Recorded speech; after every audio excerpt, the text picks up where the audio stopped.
özümü yıkılmaz bilirdim ama öz içimden yıktı dertlerim. Danışa bilmedim, dinə bilmirəm. Elə bilirəm ki, dünyanın dağları aşıb üstümə parça-parça elədin. Mənim arzularımı, Elmarım, öz arzularını da parça-parça elədin. Qurumuş bir çiçək kimi hiss edirəm özümü. Həyat bir imtihandır deyirlər. Bəs niyə ən çətin suallar mənim talihimə yazılır?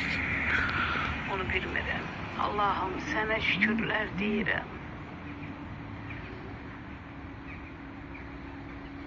Elmar mənim gözlərimin qarası, ürəyimin ən saf parçası idi. Yenə şikayət eləmirəm, yenə şükür edirəm ilahi sənə. Çox əziyyət çəkirəm, çox əzab. Vicdan əzabı çəkirəm, çox çəkirəm. Mənim saf Elmar balam, heç kimi mənim hansı çətinliyin keçdiyimi bilməz, bilə də bilməz, bilmir. Daş məzarda şəhid balam, saf balam, Elmarım axtarırım.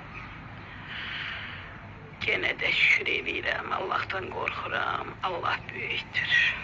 Allah böyükdür, gene şükür edirəm.